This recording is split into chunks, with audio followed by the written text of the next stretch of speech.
Damos inicio al siguiente panel, valoración de la ley de insolvencia de persona natural no comerciante desde sus conciliadores. El objetivo de este diálogo que vamos a tener es contarles a ustedes un poco de primera mano cuál ha sido la experiencia, que conozcan ustedes esa parte humana de la ley de insolvencia. Somos nosotros y hemos sido nosotros los que hemos prestado el hombro para muchas de estas personas que vienen en una situación muy difícil. Este no solamente es un tema económico, es un tema que trasciende a la vida familiar, a la vida personal de cada una de estas personas que vienen pues buscando cómo resolver. Es cierto, como lo comentaban en el panel anterior, que existen dificultades, que hay cosas por mejorar y somos nosotros los primeros interesados en reforzar porque hemos conocido de primera mano también los beneficios y tenemos historias muy lindas que pues infortunadamente no todas las podremos contar, pero también hemos visto cosas muy positivas de la ley y queremos compartirlas con ustedes.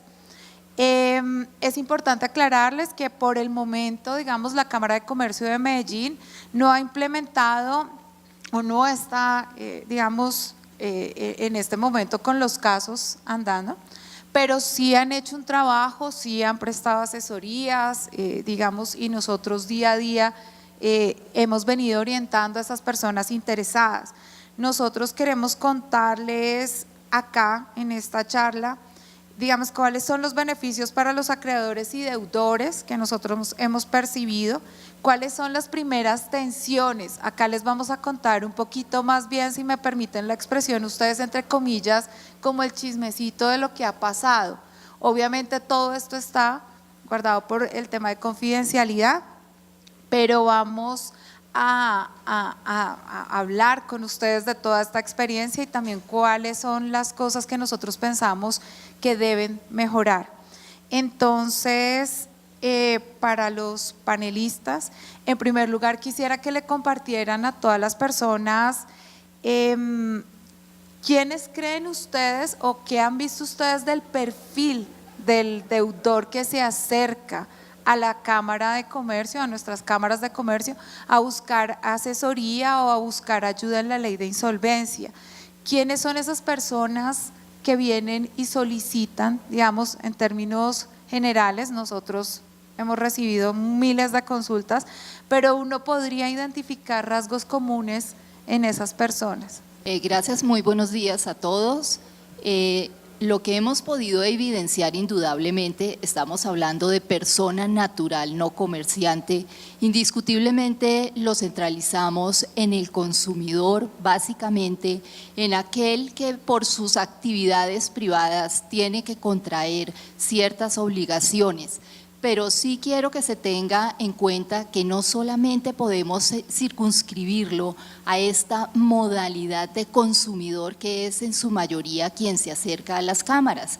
Nosotros tenemos en este momento experiencias y hemos tenido de agricultores y de ganaderos que se han acercado a la prestación de nuestros servicios en búsqueda de esa conciliación.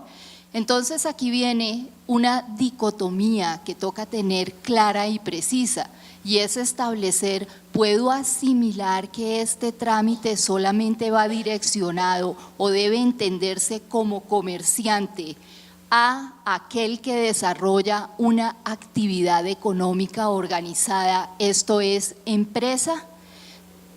La primera inquietud es, hay que direccionarse hacia nuestro Código de Comercio y considerar quién es entendido comerciante en Colombia. Comerciante es aquel que desarrolla actos de comercio de manera profesional, permanente. Luego, ¿cuáles son esos actos de comercio? Entonces nos direccionamos hacia el artículo 23 para entrar a descartar quiénes no son comerciantes. Adicionalmente encontramos que la ley determina cuáles son los actos civiles Y concretamente, y aterrizando el punto hacia el numeral cuarto, encontramos una sutileza que es muy importante tener en cuenta, porque los bancos particularmente enfocan y enfilan sus controversias hacia ello. Y es que dicen, si es un agricultor, si es un ganadero que desarrolla su actividad utilizando una empresa, vía la empresa, es decir, la actividad económica organizada que prevé el Código de Comercio en su artículo 25, lo califican inmediatamente como comerciante y estiman que el tema es materia de controversia. La precisión que hay que hacer sobre el particular es que la misma norma nos da la respuesta, el mismo numeral cuarto nos determina cuándo ese agricultor es o no es comerciante, cuándo debe entenderse que ejerce su actividad de comercio. Si simplemente se dedica a la siembra, recolecta su producto, así sea cultivando grandes extensiones de tierra, contratando trabajadores, tomando en arrendamiento maquinaria, es decir, a través de una empresa. Esta empresa es entendida por la norma como una empresa civil y lo calificamos como una persona natural no comerciante. La sutileza está en que si él transforma ese producto a través de la empresa, la misma norma nos determina que ahí sí está ejerciendo una actividad de comercio. Gracias. Chico.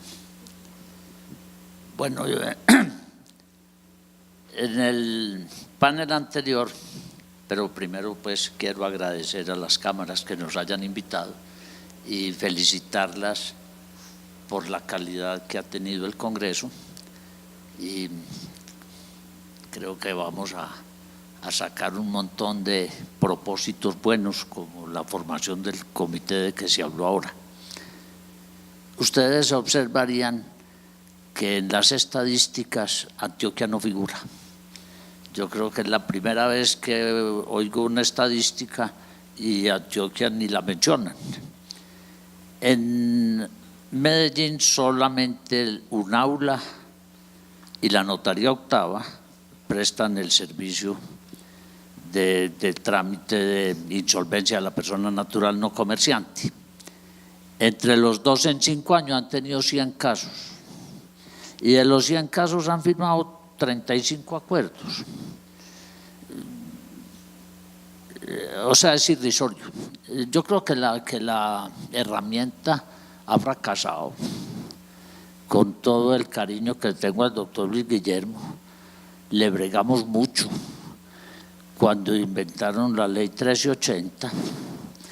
Y hay un detalle bien interesante: en la ley 1380 sí había un capítulo para los agricultores, que claro, que son los más grandes. Ese detalle es interesante. En el Código General del Proceso, que prácticamente se reprodujo la primera parte de la ley 1380, no se incluyó el tema de los agricultores. Yo creo que habría 1000 causas para decir que la herramienta es un fracaso y es un desastre, pero creo que hay una principal, y es haber pretendido una nueva reglamentación, inventar la insolvencia de la persona natural como algo distinto. Yo creo que el problema se llama insolvencia y el problema se llama en un momento determinado liquidación, y esto lo venimos trabajando desde el Código de Comercio del año 71, y entonces dicen que si la persona no es comerciante, entonces que esto es distinto. Yo creo que el fenómeno es el mismo básicamente, con algunas diferencias. Me perdona si me demoro un poquito, pero creo que es importante ambientar que es que el desconocimiento de la materia debe ser una de las causas principales para que no se maneje bien o para que no se utilice. Alguna vez un directivo en Medellín me dijo: sembra un cafetal en esa finca. Yo era un muchacho y le dije: no, es que a mí no me convence mucho el café. Me dijo: siembre café, que en cualquier plaza de Colombia hay 5 montañeros que saben sembrar café, recoger café, arreglar café y vender café.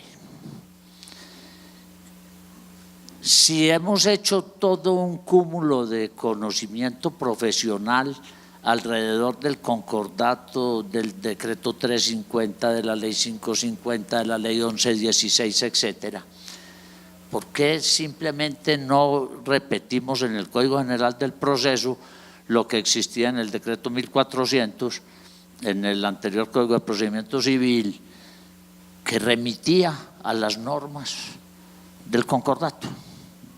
Entonces, y de la liquidación, y el procedimiento y la tecnología era exactamente la misma.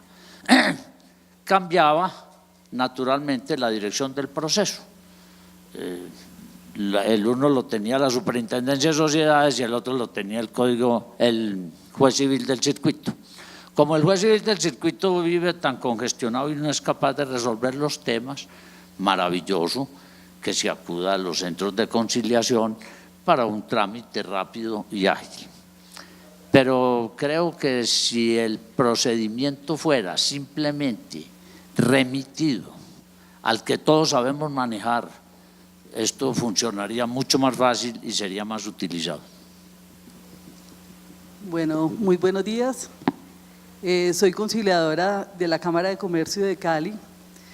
Primero que todo, de verdad como que pedir perdón públicamente por las cosas que se han hecho mal hechas en Cali, pero quiero decirles que hay un grupo de profesionales que estamos sacando la cara para dignificar este trámite, porque si algo tiene esta ley es que para mí es la ley más humana que se ha podido hacer.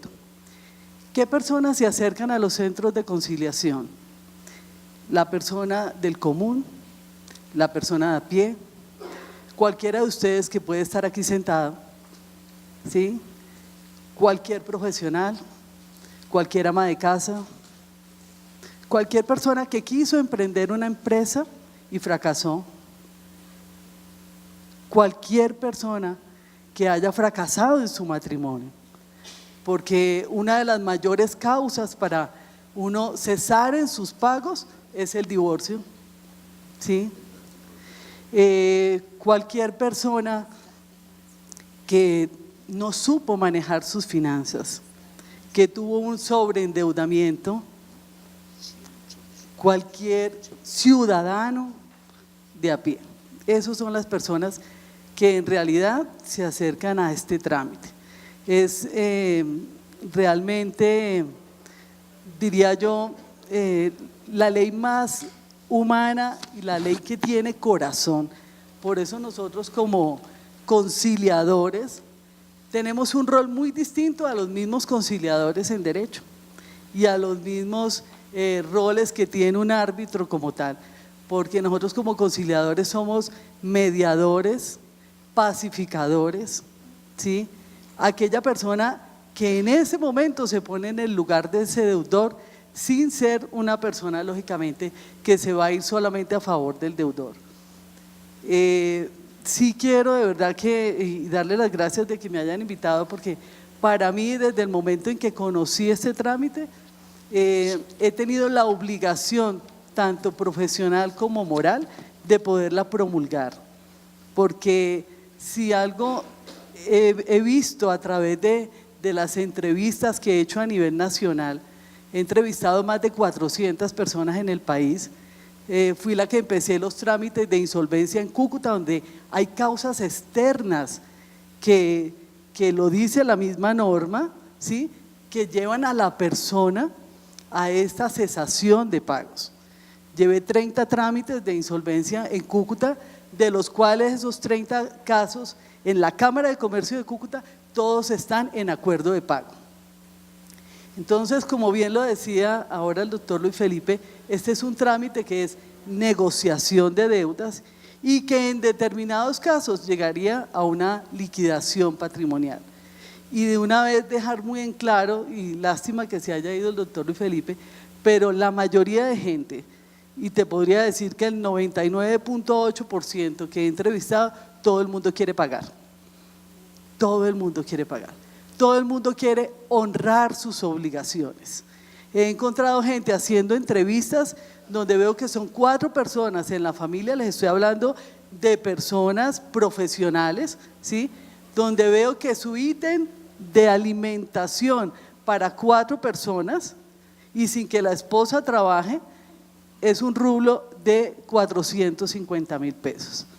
Y le pregunto, te estás equivocando, o sea, aquí tiene que haber una cifra mayor, pero él está totalmente al día con sus obligaciones.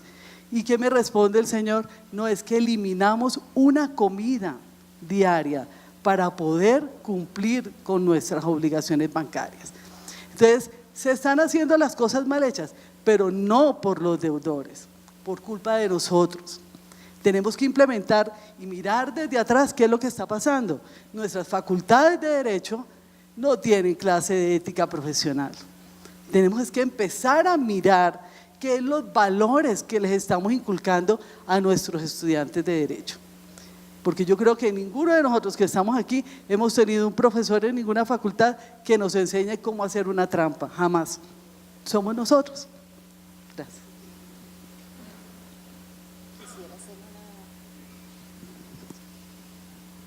Quisiera hacer una complementación a esa magnífica exposición que recoge exactamente lo que nosotros vivimos acá. A título de anécdota, recuerdo que dentro de la negociación de uno de los trámites, digamos el tema humano que convenció incluso a las entidades financieras, sobre las cuales quiero hacer más adelantico un respetuoso comentario, fue el que este deudor sacó de su morral unos tenis y los bancos lo estaban acosando y le decían: es que usted tiene que mejorar su propuesta, así no nos sirve, tiene que alcanzar el rasero que la ley establece de 5 años, que es el que acoge particularmente el abogado enviado por los bancos. ¿Y por qué 5 años? Podrían ser más, podría ser menos, es lo que la ley establece, que fue un término caprichoso. Y él sacó de su morral unos tenis y expresó: para poder cumplir con lo que ustedes quieren, yo acepto la situación, disminuyo el transporte que cobija un rubro 200.000 pesos y voy a utilizar estos tenis que les exhibo a ustedes para poder desplazarme a mi trabajo caminando y en bicicleta y poder ahorrarme ese rubro. Y ahora sí quiero, este era simplemente el tema anecdótico, el complemento que quería hacer a la observación de la doctora, direccionado hacia, y no quiero que se entienda que exista ninguna animadversión hacia los abogados de los bancos, sino que simplemente ellos son unos terceros a quienes no les duele la situación, porque son acreedores cuyas decisiones dependen de unos comités que fijan unas políticas específicas y ellos no son realmente los receptores de esos dineros que van a recaudar los acreedores, como si puede ser el que le prestó la plata a la amiga, compañera de trabajo, que le prestó la plata y que no la puede ver recaudada. Regularmente la composición de las obligaciones se observa que un gran ingrediente que lo compone son las obligaciones bancarias. Y yo me he preguntado cómo es posible, y este fue el primer caso que nosotros vivimos aquí en la Cámara de Comercio que me fue asignado. Nuestro primer deudor insolvente fue un muchacho de 24 años de edad.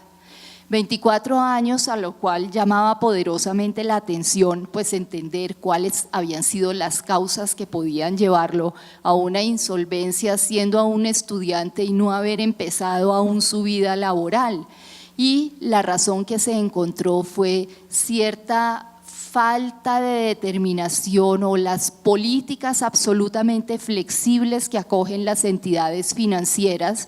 Y este muchacho, que era muy bien parecido, exitoso con las mujeres, amante de la rumba, invirtió, le fueron asignadas de todas las instituciones bancarias que estuvieron presentes en la negociación de las obligaciones, todas le habían entregado una tarjeta de crédito y el monto de las obligaciones ascendía a 92 millones de pesos.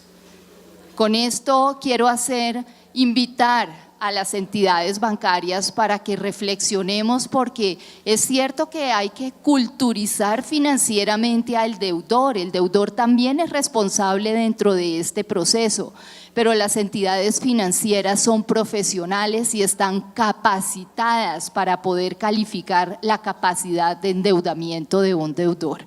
Gracias y mil disculpas. Gracias. Bueno, de estas intervenciones, lo único que yo quisiera resaltar y que he aprendido personalmente es que cualquiera de nosotros o de nuestros familiares podría llegar a estar en una situación de las que vienen estas personas, porque a cualquiera nos puede cambiar la situación de un momento a otro. Quiero que ahora nos cuenten un poco en ese mismo marco como cuáles son las consecuencias que ustedes han visto para estas personas de encontrarse en una situación económica de todo tipo. Y también en esa misma idea nos cuenten también por qué ellos a veces se demoran.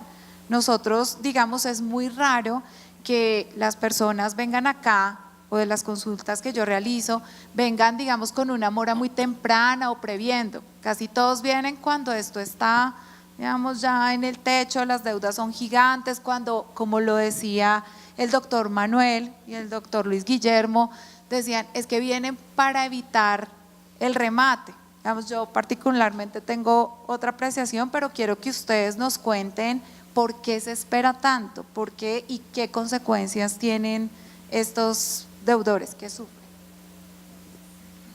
Bueno, las consecuencias para mi concepto de los deudores son el tema, vamos, de las llamadas telefónicas que hacen las entidades de cobranza, porque los bancos pues delegan esto a casas de cobranza y llaman hasta los domingos, ¿sí?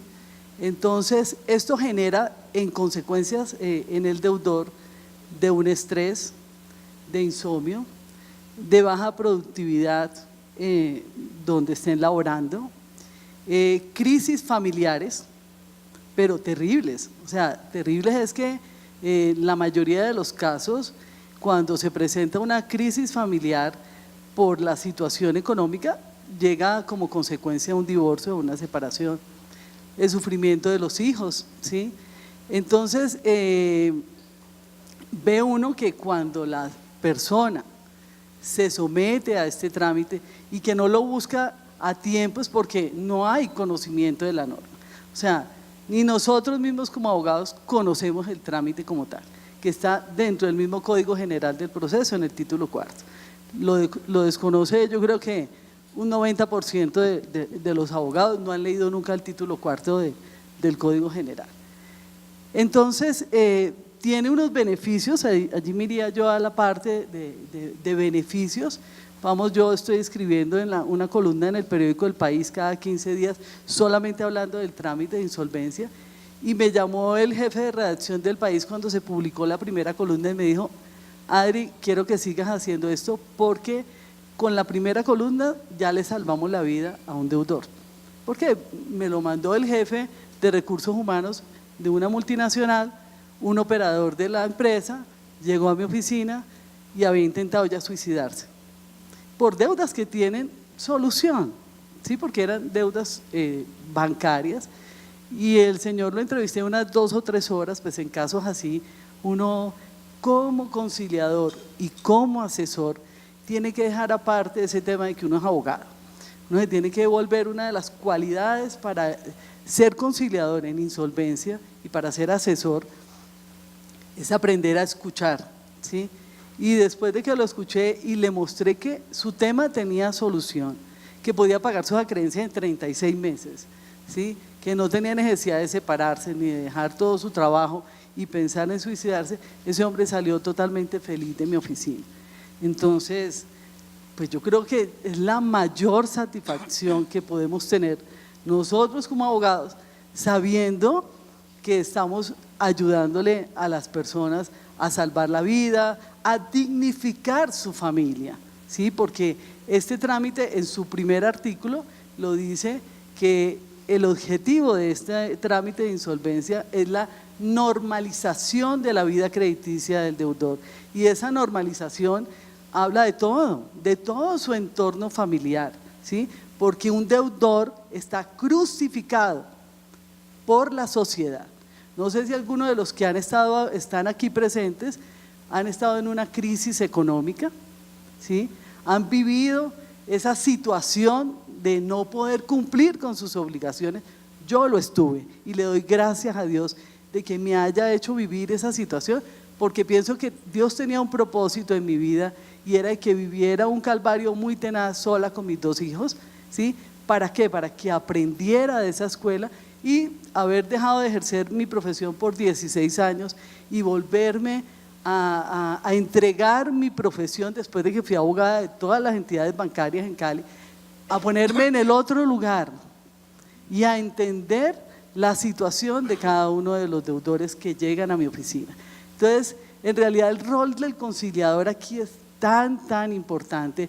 Yo le doy gracias a Dios de profesores que tuve maravillosos, como la doctora Diana, como el doctor Alfredo Revelo, que fue mi maestro en conciliación, donde en realidad yo lo que hago a veces como ese rol de conciliadora, y hay un video bellísimo que presenta el doctor Alfredo en sus clases, que es el de David Garre, dice: el conciliador debe volverse un seductor de la conciliación.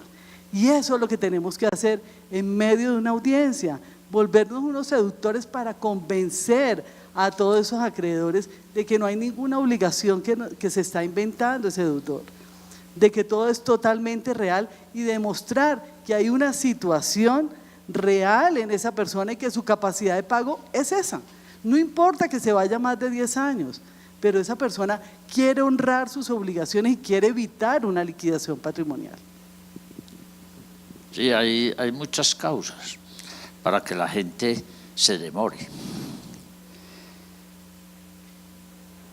Casi siempre el detonante es las actuaciones del acreedor.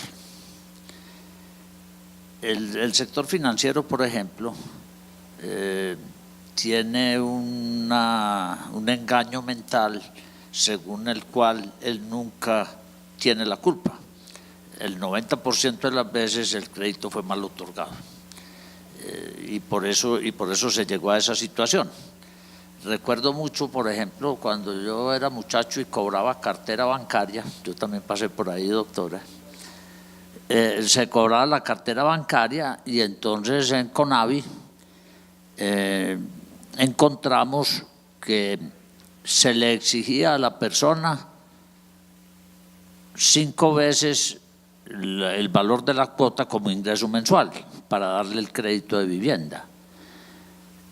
Y entonces venían y traían el dato de la hija y del uno y del otro, y el estudio del crédito no era bien hecho, y evidentemente había un momento en que fracasaba. La otra cosa es que por los procesos concursales de comerciantes se ha ido creando en la sociedad una imagen distorsionada de que esto es una actitud sinvergüenza, no ética, no elegante en todo caso, en fin. Y entonces las personas siempre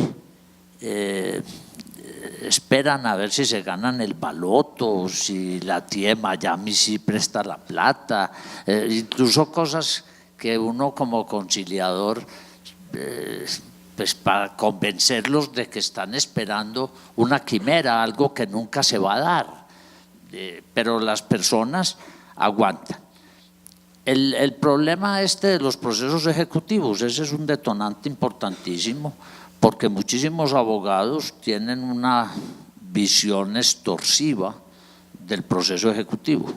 Entonces, te voy a embargar tal cosa, te voy a hacer tal daño, si es el contrato de arrendamiento, te voy a tirar los corotos.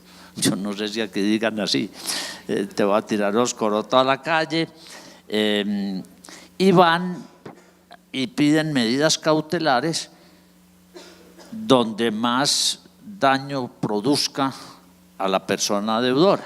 Entonces le embargo el sueldo y entonces vienen el enorme número de compañías que por eso sancionan al empleado, en fin. Entonces, ¿por qué se demoran tanto? Ante todo, por la pena social. Yo creo que es muy importante, doctora, usted que está haciendo difusión, que le expliquemos a la gente que el que pone la cara, para decirlo antioqueñamente, el que pone la cara ya pagó la mitad. Evadir, eludir, esconderse, demorarse, nunca será bueno. El crédito cada vez estará más en mora y el acreedor estará cada vez más bravo. Tenemos que convencer a la gente de que acudir a estos mecanismos de solución es algo positivo, es algo que muestra su calidad personal.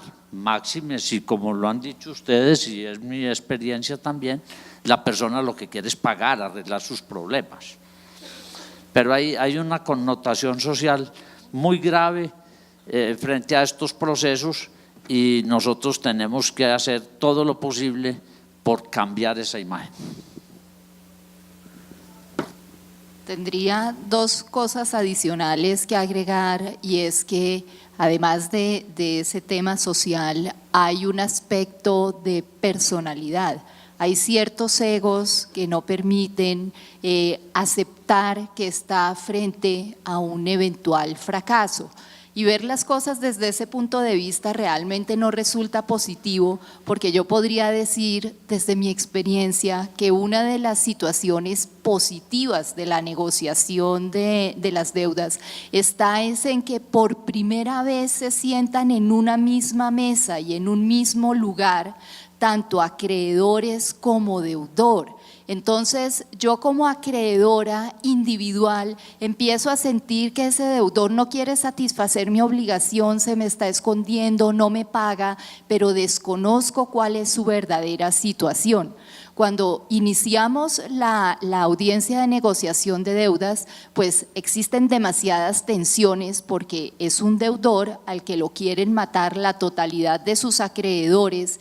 Y antes de iniciar la audiencia yo me reúno con el deudor y le digo, mire, la insolvencia como tal es un daño, o sea que aquí no va a encontrar a ningún acreedor receptivo, salvo que haya una relación de familiaridad, su mamá, sus hijos, etcétera, pero no la va a encontrar. Escuchemos, permitamos que los acreedores se desahoguen, hagan ese proceso de catarsis que necesitan y que conozcan su situación. Ya van a entender cuál es el monto de todas las obligaciones que usted tiene, cuál es el disponible que tiene para pagar, y eso empieza a generar un ambiente donde, como decía la doctora, el papel del conciliador es crucial. Y es restablecer la confianza que alguna vez hubo entre ese deudor y ese acreedor, mostrándole esa realidad e invitándolo a motivarlo a esa celebración del acuerdo. Y la segunda situación que demora los trámites es el desorden que nos acompaña a casi todos los colombianos. El trámite exige que haya una organización donde yo conozca cuál es mi situación financiera, mi situación económica, tenga a mano y localizados los documentos para poder suministrar toda la información que el trámite exige. Entonces, sentarse a llenar la solicitud y a cumplir con los requisitos que el 539 establece no es un trámite sencillo. Eso es una causal también de demora para la iniciación del trámite. Gracias, doctores. Sí, digamos, aunado un poco a lo que estaban comentando los panelistas, quiero contarles que, digamos, uno percibe que la mayoría de los deudores tienen una esperanza de que la situación pronto se va a resolver. Eso es muy común. Las personas me dicen, no, yo pensaba que yo en 2 meses conseguía empleo. El promedio en Colombia para un profesional conseguir empleo está más o menos entre 12 y 14 meses. Déjenme decirles, entonces, digamos, los ahorros puede que no aguanten ese periodo. Y otra cosa es el tema de la negación. La negación, yo he tenido deudores que me dicen, a mí me llegaban los extractos y yo los escondía, yo no los volví a ver. Yo les decía, pero pues la deuda no se va a desaparecer. Y otro tema que dice la doctora Luz Helena, que es importante, digamos, porque esto también se volvió una pedagogía para nosotros de hacer cultura económica. No tenemos en Colombia cultura económica. Hace poco, yo interesada en estos temas, vi es obligación de las entidades financieras, de la superfinanciera, hacer formación económica en los ciudadanos. ¿Y saben ustedes qué decía el responsable? Que para eso habían sacado unos comerciales, no sé si ustedes los vieron, el de la gorda Fabiola, que dice que con la plata paga y esa es nuestra formación económica. Entonces que hay que tener cuidado y que si entonces digamos no existe. De las personas que ha atendido, yo creo que me caben en este dedo, en esta mano y me sobran dedos los que vienen con toda su situación financiera controlada. Cuánto ganamos, cuánto gastábamos, etc. Entonces eso es importante para que lo tengamos presente.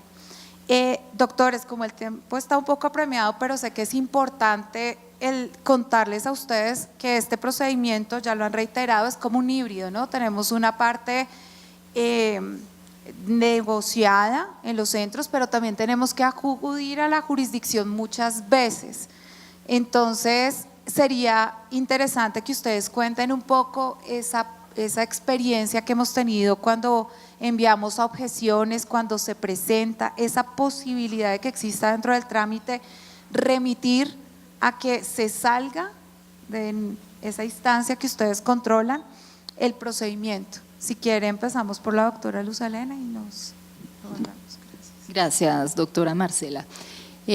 Encontramos que una de las necesidades que tiene el acreedor o de los propósitos, tal vez sea la expresión más adecuada, es tratar de deslindar de este trámite esa negociación de deudas. Entonces empezamos a encontrar, y yo nuevamente quiero ofrecer disculpas con los representantes de las instituciones financieras, pero son particularmente ellos, en mi experiencia profesional, quienes buscan a toda costa presentar cualquier desacuerdo que ellos tengan como una controversia o una objeción.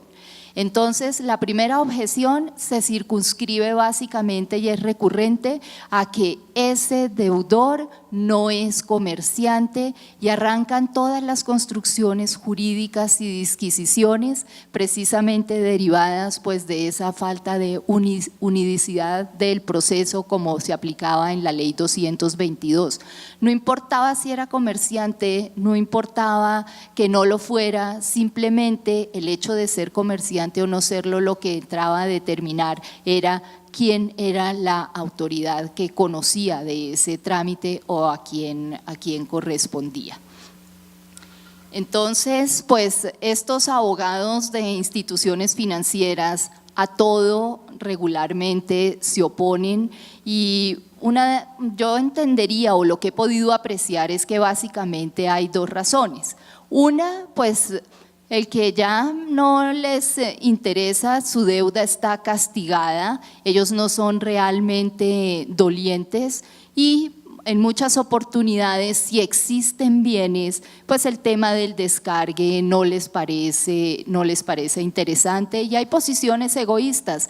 Nosotros, ¿para qué vamos a negociar y vamos a favorecer a los otros acreedores si nosotros tenemos una garantía hipotecaria? Entonces, con lo que hay es suficiente, estamos mejor ubicados y es suficiente para pagarnos y los acreedores quirografarios dejarlos de lado. Entonces, esto quiere decir que es un trámite donde hay que sensibilizar tanto al deudor para que pague, porque realmente nosotros aquí en el centro nos preocupamos muchísimo por la celebración de los acuerdos, porque hay que honrar las obligaciones, pero en muchas oportunidades, queriendo ese deudor pagar, se enfrentan a que los acreedores son quienes se resisten a que esas posibilidades de pago se puedan dar. Lástima el tiempo, porque uno podría hablar pues varios días de esto. Hay diferencias con el procedimiento de los comerciantes que hacen muy agresiva la posición de los acreedores en los procesos de las personas naturales. Uno de ellos es el fin del acuerdo. En la ley 1116 el acuerdo es homologado por la superintendencia. Entonces hay cierta certeza de la legalidad del acuerdo, hay un control de legalidad que al acreedor le da mucha tranquilidad. En el de la persona natural no, salvo que yo demande ante el juez la revisión del acuerdo para que lo declare ilegal. Pero si la mayoría lo aprueba y no hay reclamación ante el juez, entonces no es revisado.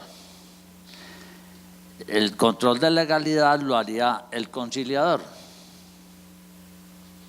¿cierto? Debe hacerlo el centro.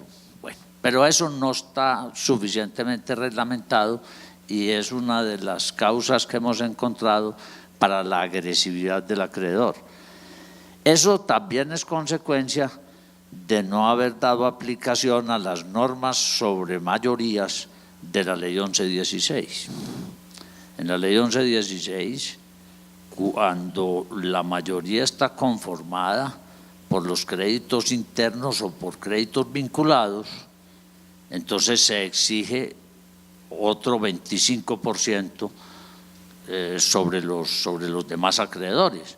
Y entonces es bastante difícil montar la trampa de los amigos que votan conmigo. Entonces, el juez se ha convertido en una segunda instancia. El proceso es de una instancia, debiera terminar en un acuerdo, pero el juez lo revisa. Si el juez homologara u otra autoridad homologara, entonces tendríamos una posición mucho más favorable, sobre todo las entidades financieras. Siempre hablan de la falta de legalidad de estos acuerdos y de que hay abusos y de que hay créditos falsos, etcétera. Entonces, yo pienso que esa es una de las causas importantes para que la intervención de la justicia sea un problema. En Medellín, la UNAULA afirma que las idas al juzgado no demoran menos de 8 meses. Entonces, si un deudor de regular buena fe, porque de mala fe pues haría otra cosa, pero de regular buena fe, veta, por ejemplo, el acuerdo y entonces se va para donde el juez y eso dura 1 año y medio allá. O el acreedor amigo objeta los créditos y esto suspende 1 año, el proceso. Yo creo que la imbricación de la justicia siempre será difícil de manejar, y si la segunda instancia es un juzgado municipal absolutamente congestionado por procesos ejecutivos, como dijo el doctor Luis Guillermo, no vamos a tener el apoyo para que la celeridad y la facilidad se den. Bueno, voy a hablar como a nivel personal de la pregunta que hace la doctora. Yo he llevado más o menos unos 70 procesos, 70 trámites de insolvencia, de los cuales como conciliadora ninguno se ha ido a objeciones ni a controversias. ¿Por qué? Porque ahí es donde juega el rol del conciliador. Primero, hay muchos fallos, tanto de jueces aquí en Bogotá como en Cali, donde dice que el control de legalidad, ¿sí?, para decir si esa persona es comerciante o no, le corresponde es al conciliador. El juez no tiene que resolver esa situación como tal. Y ahí es donde de pronto juega ese rol importantísimo el asesor en insolvencia, porque nosotros también nos tenemos que volver factores productivos para las cámaras de comercio, para los centros de conciliación. Nosotros no podemos estar como conciliadores esperando a ver cuándo nos nombran en un trámite. O sea, nosotros también podemos hacer ese rol de asesor, ¿sí?, y lógicamente que a la Cámara, de acuerdo a su lista, nos nombre un conciliador como tal. Entonces tenemos que tener ese factor de productividad también para los centros de conciliación. Entonces a mí me encanta mi rol de asesora en insolvencia. Entonces, en el caso que les digo, solamente he tenido, y no como conciliadora, sino como asesora, 2 casos en todos los que he llevado que se han ido a objeciones. ¿Y han sido por qué? Porque 2 bancos, entre ellos, se pusieron a discutir sobre la prelación de créditos en cuanto a una prenda y un crédito quirografario como tal, ¿sí? Y otro en el caso de un señor que es socio gestor en una sociedad comandita simple, que los que sabemos de derecho comercial, el gestor es un administrador, el socio gestor no es un comerciante. Y eso lo discutimos dentro de la misma audiencia, ¿sí? Quedó organizado el tema de que él no era comerciante, se fue a objeciones porque ese deudor quería pagar más una deuda que tenía en la DIAN. Entonces la DIAN dijo que no, que él solamente pagaba el 50%, nosotros queríamos que él pagara el 100% de esa obligación y eso está en un juzgado. Entonces, yo quiero es que de pronto los conciliadores que estamos acá tengamos muy claro que ya hay fallos donde nosotros tenemos ese control de legalidad en cuanto a la calidad de esa persona como comerciante o no.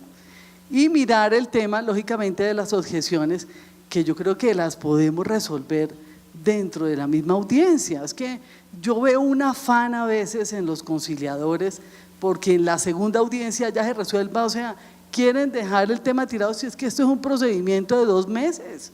Tenemos 2 meses y se puede suspender la audiencia cada 10 días para evitar que esto se vaya a juzgados. Entonces, vuelvo y enfatizo, el conciliador, el asesor, tienen que ser tan cuidadosos, tan detallistas con el tema de la solicitud, que vamos, me doy cuenta de casos donde la persona es disque comerciante porque tenía una cámara de comercio de hace 10 años que el negocio ni siquiera nunca existió, pero que está en un papel en la cámara de comercio. Esa persona no es comerciante. Entonces, por eso ese asesor tiene que preguntarle muy bien a esa persona que se acerca y decirle, cuéntame si alguna vez tuviste algún negocio, alguna vez alguien te dijo, vení, seamos socios en esto y esa vaina nunca funcionó. Entonces simplemente mandarlo, vaya a la Cámara de Comercio, revise esto, miremos el código que usted tiene en estos momentos en el RUT. Hay gente que en determinada situación cambió su código porque iba a prestar un servicio comercial, pero no es comerciante. Entonces por eso es tan importante el detalle y el cuidado. Y por eso no es una entrevista que uno le va a hacer a un deudor de media hora, vení, te cobro una consulta de 200.000 pesos y chao y nos vimos. No, por Dios.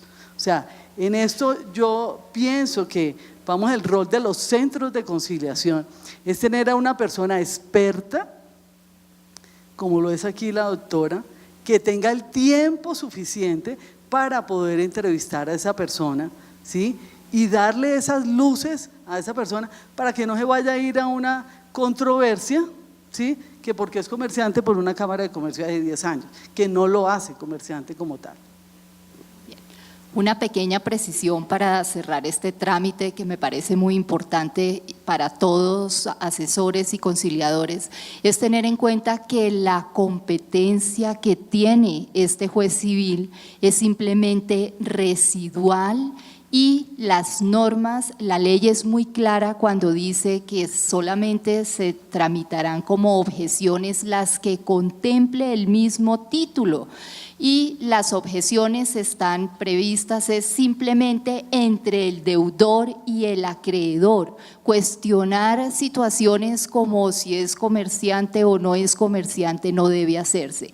Entonces, ¿cuál es nuestro papel como conciliadores ahí? Frente a ese tipo de discusiones, indiscutiblemente buscar llegar vía una conciliación a que exista un acuerdo, pero si ese desacuerdo subsiste, ello con el propósito de no entorpecer el ambiente de la negociación, pero si ello subsiste, simplemente terminar negando la prosperidad de esa objeción para no convertir toda situación que no verse a lo que la norma expresamente dice como una conciliación, como una objeción que incluso puede acarrearnos a nosotros sanciones disciplinarias e incluso hasta penales. Muchas gracias. Gracias. Pues infortunadamente se nos acabó el tiempo. Nosotros podríamos quizás escribir libros completos de experiencias, de casos, pero digamos nuestro compromiso con ustedes y con todas las personas que están y los ciudadanos es trabajar y continuar generando alianzas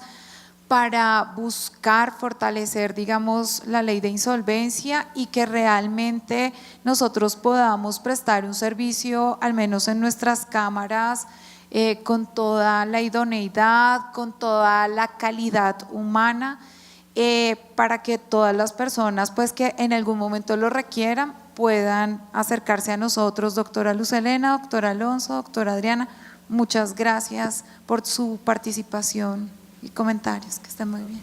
Muchas gracias a las intervenciones de los doctores.